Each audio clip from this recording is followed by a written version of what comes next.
안녕하십니까. 클릭이 사람의 유진수입니다. 전북 정치권의 연일 반가운 소식이 전해지고 있습니다. 우리 한병도 의원이 민주당 원내대표로 얼마 전에 선출이 됐고요. 또 이성윤 의원 또한 최고위원에 입성을 했습니다. 우리 전북 출신 인사들이 중앙무대에서 큰 활약을 하고 있어서 상당히 고무적인데요. 그래서 오늘 이 시간에는 더불어민주당 역사상 최초의 평당원 최고위원이죠. 우리 박지원 최고위원과 함께하도록 하겠습니다. 안녕하세요. 네, 반갑습니다. 네, 반갑습니다. 예, 서울에서 오셨나요? 네, 오늘 오전에 회의가 있어가지고 기차 타고 막 도착했습니다. 요즘 기차 참 많이 타죠? 저는 KTX에 정기권이 있는지 몰랐는데 출퇴근하는 사람들을 위해 정기권이 있더라고요. 그래서 정기권 끊어서 거의 매일 다니고 있습니다. 일주일 일과가 계획표가 어떻게 진행됩니까? 기본적으로 최고위가 월수금 있으니까 3일은 국회에 항상 가 있고요. 다른 날에도 주말에도 뭐 당에서 추천한 방송이 있으면 방송 나가고 또 당에서 추천한 다른 정부기구 위원회가 있으면 또 위원회 회의 들어가고 이렇게 하다 보면 가족들을 좀 챙겨야 하는데 미안할 때가 많습니다. 가족들하고 또 함께 보내는 시간도 부족하고 또 본업은 원래 변호사잖아요. 네, 저희 사무실은 어떻게 해요?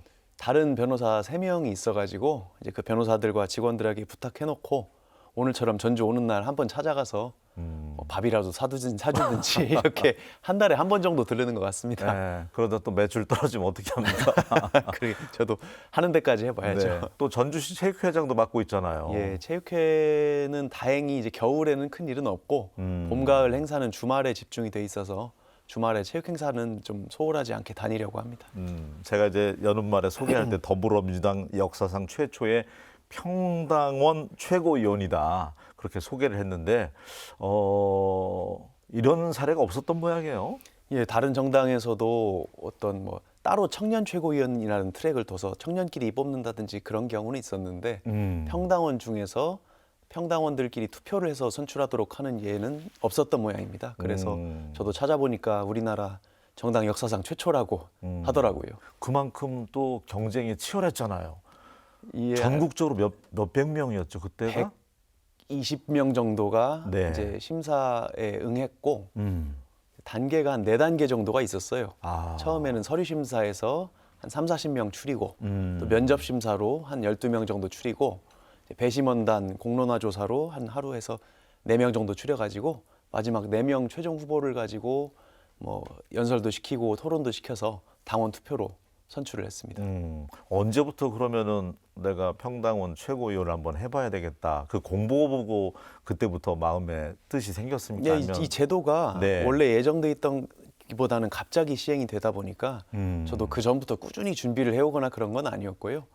저도 이제 아시다시피 지역에서 쭉 10년 넘게 지내면서 활동을 해왔는데 저한테 좀 정치권에 진출을 했으면 좋겠다라고 권유하는 분들이 대체로 하시는 말씀이 지역 활동은 젊은 사람이 충분히 해왔으니 중앙에서 당직이나 공직이나 이런 경험을 좀 쌓으면 좋겠다 이런 얘기들을 많이 해주셔서 네. 좀 염두에 두고 있던 찰나에 갑자기 이런 기회가 생겼다고 해서 응모하게 됐습니다. 그러니까 100여 명 남짓 서류 전형부터 4단계를 거쳤는데 마지막 남아있던 최종 후보 4인 가운데 이제 선정이 됐잖아요. 예. 당선이. 그러면 그 4분이 다 젊더라고요. 보니까. 맞습니다.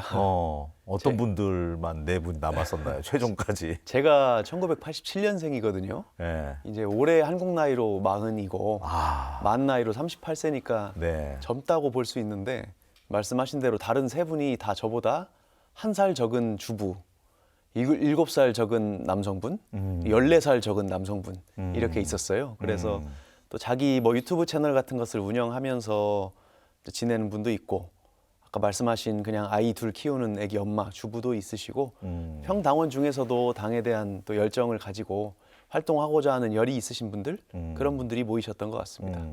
그러면 그 4사람 가운데 최고위원에 우리 박지원 최고위원이 될 수 있었던 가장 주요한 포인트는 뭐라고 생각하세요? 그냥 변호사였다는 그거 하나만으로는 약했을 것 같고. 여러 가지가 있는데 이제 제 개인적인 느낌으로는 조금 더 젊은 사람 중에서 안정감 있는 사람을 선택했을 거라는 생각이 들어요. 왜냐하면 예전에 어떤 청년들이라는 이유로 이제 생물학적인 나이가 젊다는 이유만으로 어떤 고위직의 당에서 인재 영입을 했을 때 당의 기존 선배들이나 기성 정치인들과 융화가 잘 되지 않으면 괜히 또 당에 이제 분란을 일으키는 모습을 외부에 보여줄 수도 있고 그런 케이스들이 선례들이 있었기 때문에 잘 섞여 들어가면서도 당원들의 목소리를 낼 수 있는 사람을 좀 고르셨던 거 아닌가 개인적으로는 그렇게 생각하고 있습니다.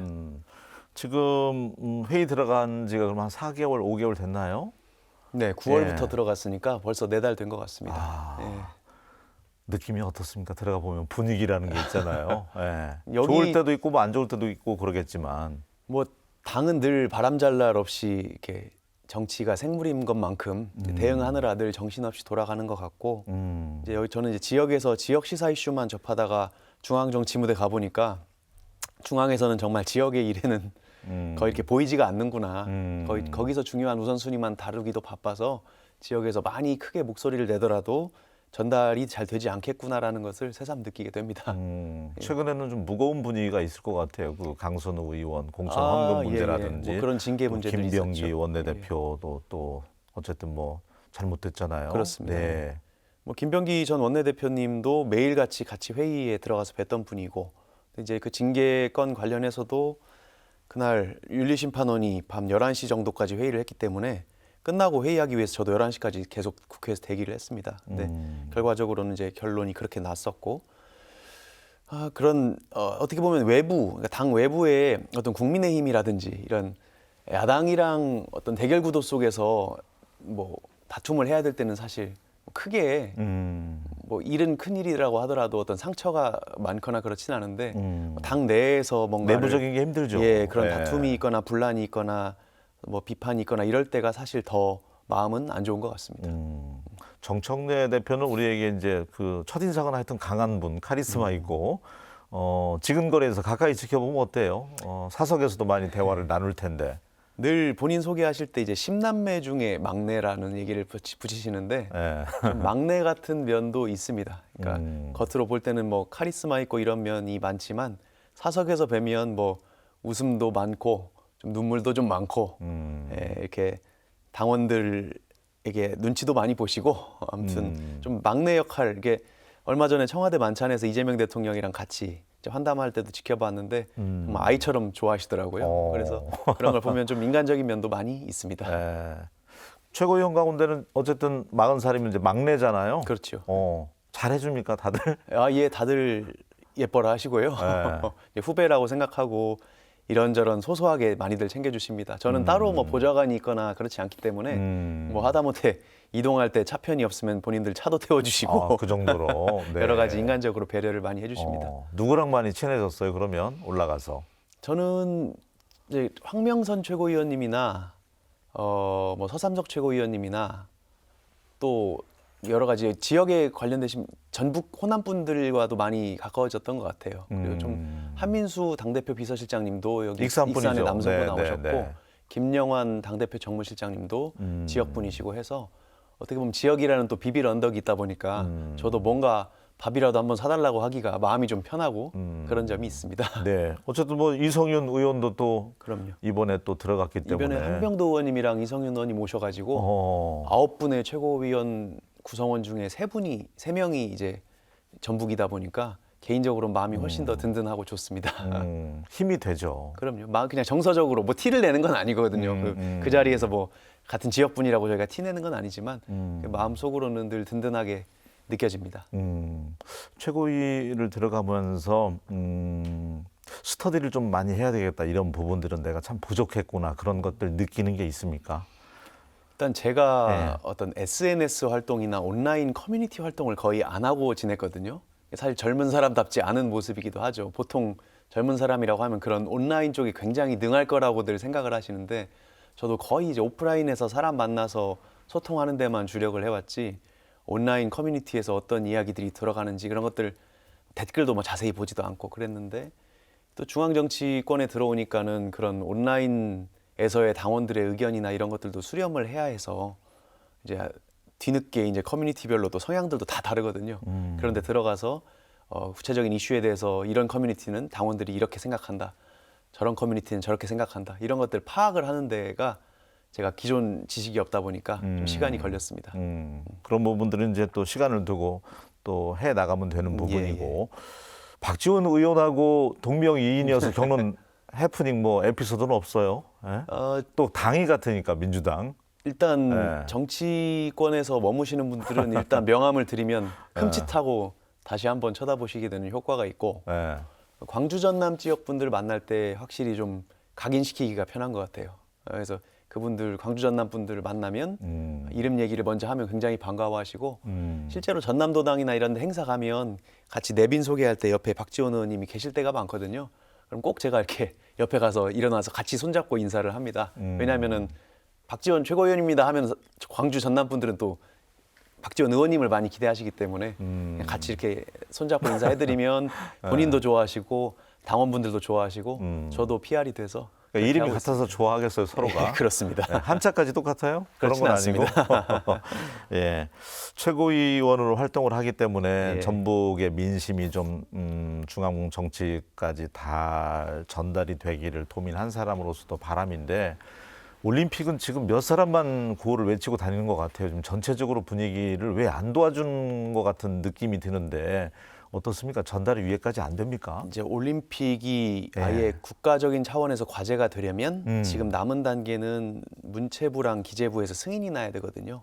문체부가 그 계획서에 대해서 승인을 해주고 최종적으로 기재부가 행정적으로 예산 지원을 하겠다는 것까지 승인이 나야 비로소 국가적인 차원에서 과제가 돼서 크게 움직일 수가 있는데 그 전 단계는 사실 공식화가 된 게 아니기 때문에 국가 차원에서 나서기도 좀 어려운 문제죠. 저희 사실 전주시 체육회에서도 이제 대한체육회 내에서 국내 후보 도시로 선정되는 절차까지야 지원을 할 수가 있지만 네. 지금 어떻게 보면 서류상 문체부와 기재부 승인을 공무원들이 받아주어야 되는 단계이기 때문에 현재로서는 좀 할 수 있는 역할이 제한적인 상황이긴 합니다. 네. 전주시도 체육회장을 맡고 있기 때문에 그 부분에 대해서는 또 기대감이 클 거 아니에요. 이게 2036년 뭐 혹시라도 미뤄지더라도 그 4년 뒤라든지 이렇게 이루어진다고 하면 저희 체육 시설 인프라도 많이 낙후가 되어 있는데 그 부분도 많이 이제 개보수 내지는 신축이 될 가능성도 있고 또 그것을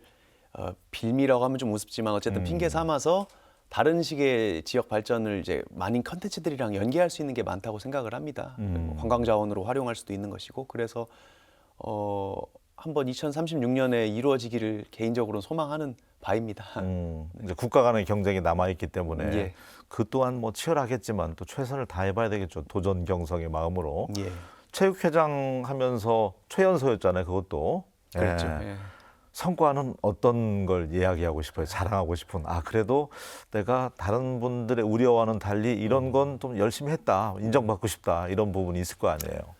이제 뭐 우려라고 하면 이제 젊은 사람이 너무 튀지 않을까라는 우려였는데 제가 뭐 큰 잡음 없이 연착륙 시킨 것 같아서 이제 그런 부분은 우려는 불식시켰다고 생각하고 처음에 공약 사항으로 내걸었던 것 중에 이제 그 당시 체육회 사무실이 종합경기장 안에 있었어요. 그래서 막 비가 새고 여름에 그러는데 곧 또 철거가 될 상황이고 그래서 새로운 보금자리 마련을 하겠다라고 했는데 이제 월드컵 경기장 그 내에 옛날에 그 웨딩홀 자리 아실 거예요. 거기 이제 개보수 예산을 20억 정도를 이쪽으로 돌려가지고 뭐 체육회 시설로 회관처럼 저희가 쓰는 걸로 해서 일단 사무실을 하나 마련했다라는 게 공약을 지킨 것 중에 하나고 이제 다른 공약은 이제 사실 체육회 외부 사람들은 크게 관심 없을 수도 있는데 체육회가 재원을 99% 이상 다 지방 보조금에 의존하는 구조입니다. 그래서 조금은 재정적으로 독립할 수 있어야 된다. 자체 수익 사업을 할 수 있어야 된다.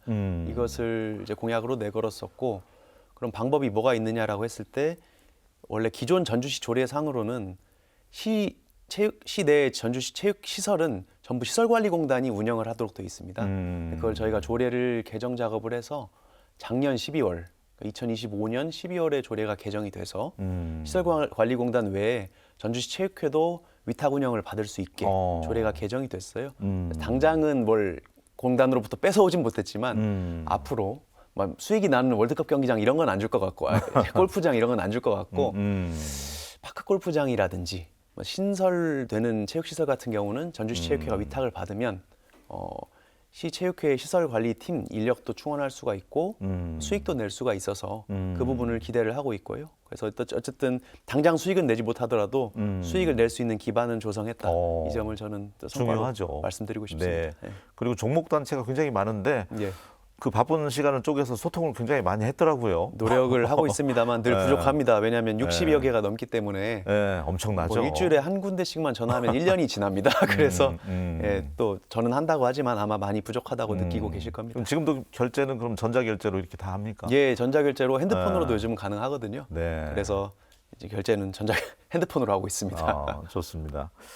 타운홀 미팅이 전북만 지금 자꾸 늦어지니까 좀 서운한 감도 이제 들기도 하고, 예, 어떻습니까? 지역에서는 2월에 한다는 얘기도 있고. 서운한 마음은 충분히 이해가 가죠. 네. 압도적인 지지를 보냈는데 광주만 찾아간다 이런 생각을 하실 수가 있는데 17개 광역 시도라고 따졌을 때는 지금 7군데 돌았어요. 아마 이 방송 나갈 때는 울산까지 갔을 테니까 아마 8군데니까 사실은 광역 시도 단위로 치면 절반 정도 온 셈이고요.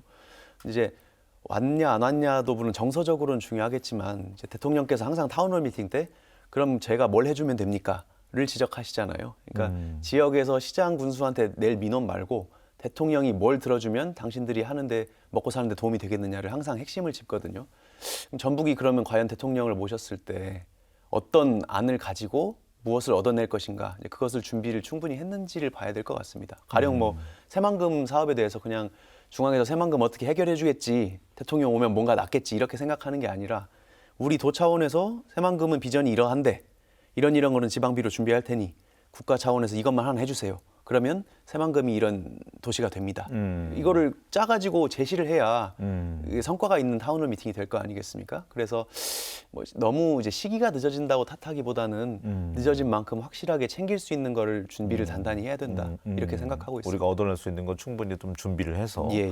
행정통합 관련돼서는 지금 타 시도가 분위기를 타고 있어서 비슷한 얘기인데 예. 대전 충남 얘기가 나오니까 광주 전남은 신속하게 지금 받아서 하거든요. 네. 그러니까 이제 대전 충남이랑 광주 전남이 해버리면 우리가 중간에 껴가지고 죽도밥도 안 되고 더 뒤처지는 거 아니냐 이제 우려하는 것까지가 우리의 기본적인 정서 같아요. 사실은 이제 지도자라고 하면 우려하는 걸 넘어서 그 다음에 이제 그러면 뭘 해야 되는지 비전을 말씀을 해주시면 좋겠더라고요. 가령 뭐 이건 제 생각이라는 게 아니고 가령 광주 전남 통합할 때 전북도 합치자든지 대전 충남 통합할 때 그쪽을 우린 붙자든지 아니면 5극 3특 체제에서 5극만 너무 커질 것 같으니 특자도끼리 연합을 해가지고 특자도에 대한 이런 혜택을 요구하자라든지 뭔가가 있어야 될 거 아닙니까? 그거에 대한 준비가 얼마나 돼 있는지 그런 부분도 좀 분명히 이제 그 부분은 언급을 하겠죠. 예, 아쉽더라고요. 그러니까 네. 지금 강원, 제주 그리고 이제 충청이 통합이 된다 그러면 충북, 전북 이렇게 4군데가 특자도로 남을 것 같은데 그런 인센티브가 사실 20조 원에 달하는 인센티브가 엄청나더라고요. 예. 2군데 이상 들어간다고 했을 때 남은 특자도들이 무엇을 어떻게 얻어낼 것인지에 대해서 고민할 시점이 된 것 같습니다. 얼마 전에 그 당대표와 최고위원들 지금 청와대에서 만찬이 있었죠. 예. 어떤 얘기 주로 오고 갔습니까? 대통령하고는. 사실 그날은 이제 환담, 그러니까 화기애애한 분위기여가지고 막 구체적인 정책에 대해서 막 갑론을박을 하고 그런 자리는 아니었습니다. 네. 이제 중요하게 우리가 생각하는 이슈들에 대해서 분명히 이야기는 나눴거든요. 뭐 요즘 코스피 오늘 녹화 시점 기준으로 오늘 5천을 뚫었는데 5천 돌파했죠. 그 당시에 5천 조만간 갈 것 같다든지 이런 얘기도 했었고 그 이상도 바라보는 것 같던데요. 네. 예, 이제 5천 정도 선에서는 이제 5, 6천 정도 선에서 안착하지 않겠느냐 단기간 더 오르겠다가 이제 그런 말씀도 그냥 재미삼아 나눴었고 아이고 그때 뭐 ETF를 살 걸 그랬습니다라든지 농담처럼 얘기도 했었고 뭐 2026년 이제 지금 연초잖아요. 어쨌든 예. 말의 해다, 붉은 말의 해다 해서 뭐 역동적으로 누구나가 이제 꿈을 꾸기 마련인데 새해에는 어떤 계획 갖고 계세요? 개인적이든. 저는 올해 뭐 지방선거 끝나기 전까지는 최고위원회 활동 가장 집중해서 해야 될 것 같고요. 8월까지입니까 지금? 예, 8월 전당대회까지고 예. 사실은 지방선거 끝나고 나면 그렇게 할 일이 많지는 않습니다. 그래서 지방선거 승리로 이끄는데 조금이라도 대표님 이하 지도부가 어떤 행보를 하는 데 있어서 제가 이제 뭐 국회의원은 아니기 때문에 원내에서 할 수 있는 일은 제한적이고 원외에서 상대적으로 시간도 많고 나이도 젊기 때문에 제가 필요한 역할이 있다고 하면 뭐 가령 기동성이 필요한 멀리 가야 되는데 국회에서 멀리 떠나시기 어렵다고 하면 제가 가고 이제 그런 역할들을 맡아야겠죠. 계속 뭐 필리버스터 전국이나 이런 것들이 있다 보면 당 지도부가 어떤 행사에 참석을 해야 되는데 국회에 꽁꽁 묶여 있다 보니까 표결이 필요해서 못 떠나는 경우에 이제 저를 대신 보내시기도 하고 그렇습니다.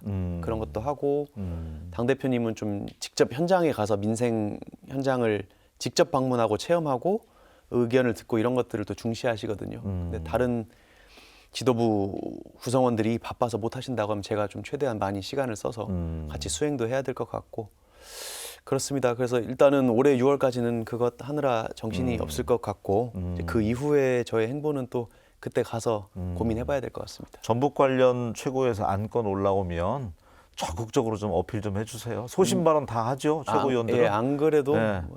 사실 지금은 저기죠. 용인 반도체 산단 관련해서 전북 지역에서 송전탑을 많이 짓게 되면은 반발이 심한 거 아니냐 이런 문제도 지난번 최고위 할 때 제가 발언을 하기도 했었고 아직은 전기 사실 싼 곳으로 뭐 자연적으로 놔둬도 가게 돼 있다고 뭐 그렇게 말씀하시는 것 같더라고요. 예. 굳이 뭐 옮기라고 말 안 해도. 정치권에서 뭐 예. 기업 보고 옮겨라라고 명령할 수는 없는 것이고 예, 이제 그렇게 인센티브를 기업들로 하여금 인센티브를 느낄 수 있게 유도하자라는 정도는 공감대가 형성이 된 것 같습니다. 예. 지산지소. 예. 대통령께서도 이제 그거는 워낙 중요한 철학으로 강조하셨던 부분이라서 이제 방향은 갈 것 같은데 지금 시점에서 이제 용인 산단을 뭐 전북으로 이전하라고 명령한다는 것 자체는 현실성이 좀 낮기 때문에 맞습니다. 예, 그 결국은 이제 방법을 지혜롭게 전기세 싼 곳으로 옮겨 가겠죠. 네. 그래야지 맞겠고 경영하는 입장에서는. 오늘 아침에는 더불어민주당 역사상 최초의 평당원 최고위원 상당히 깁니다. 박지원 최고위원과 함께했는데 마지막으로 합당 제안했더라고요. 예, 핫 이슈니까 예. 조국 혁신당. 예. 예. 지방선거 의식해서 그런 건가요? 이게 워낙 여러 가지 요인들이 뒤섞여 있는 복합적인 문제라서 네. 사실 저조차도 아직 지금 생각 정리가 안 됐습니다. 그래서 오늘 오전에 당 대표께서 전격적으로 제안을 하셨고 이제 어제 그러니까 이 방송 나갈 때는 일요일이잖아요. 그렇죠. 이제 오늘은 시점이 좀 달라지겠죠. 오늘은- 목요일 아침입니다. 오늘은 예. 목요일이라서 네. 또 약간 좀 다른데 어제 조국 당 대표와는 만남을 가지셨고 내일 이런 제안을 할 것이다라는 이야기까지 나눴고 조국 당 대표도 그 자리에서 즉석에서 확답을 주기보다는 잘 의논해 보겠다라고 했으니까 오늘 이루어진 장면은 사실 약속 대련의 일환처럼 지나가는 것이고요. 조국 혁신당 제가 뭐 제 개인적인 견해를 이렇게 말하는 게 적합할지 모르겠습니다만 조국 혁신당 입장에서는 이제 지방선거 앞두고 사실 현재 지지율이 높지가 않기 때문에 출구 전략도 고민해야 될 수도 있어서 응할 가능성도 높다고 보거든요. 근데 이제 당 내에서 그럼 당원들의 마음은 어떨 것이냐, 또 당원들과는 별개로 당 내 정치인들은 또 조금 다를 수 있습니다. 그러니까 당원들 또한 마찬가지로 좀 생각이 다르겠지만 조국 혁신당이 이제 우리와 어차피 한 무리다, 함께 가야 될 소중한 진보 개혁 진영 세력이다라고 보시는 분들 내지는 조국 대표에 대한 부채의식을 갖고 계신 분들도 있지만 한편으로는 이제 우리는 그 강은 건너야 한다. 좀 절연을 하고 오히려 조국 당대표의 어떤 뭐 문제점이나 이런 거에 대해서 적대감을 갖고 계신 당원들도 상당히 있어요. 이런 것들을 어떻게 공론 과정에서 무마하고 잘 봉합할 것인가라는 문제가 남아 있고 더 단기적으로는 이제 지방선거에서 또 이해득실을 따질지 않을 수 없거든요. 그러니까 뭐 수도권 같이 뭐 1, 2% 차이로 경합하는 지역에서는 또 당 합당하는 게 의미가 있을 수 있는데 선거 연합이 이제 영남 지역 같은 경우에 오히려 보수 결집을 더 강화해서 우리한테 불리한 거 아니냐 이런 우려도 있고 또 호남 같은 경우는 이제 그 동안에 열심히 준비해 오셨던 민주당을 지켰던 후보들이 있는데 이제 쿼터식으로 조국 혁신당에게 떼어주기가 된다면 그 과정에서 희생되는 분들의 불만도 있겠죠. 불만을 어떻게 네. 무마할 것이냐 여러 가지가 복합적으로 걸쳐 있어서 네. 제가 이 자리에서 뭐가 맞다 틀리다라고 좀 단언하기는 어려울 것 같습니다. 알겠습니다. 예. 어쨌든 새해에는 우리 지역의 현안도 또 쌓여 있잖아요. 이런 것들이 좀 잘 해결될 수 있도록 최고위에서 또 큰 역할 기대하도록 하겠습니다. 노력하겠습니다. 바쁜데도 또 이렇게 시간 내서 기차 타고 또 스튜디오까지 와주셔서 감사합니다. 예, 또 네. 불러주십시오. 네, 고맙습니다. 감사합니다. 예. 예, 사랑의 온도탑이 거의 100도 가까이 차친 것 같습니다.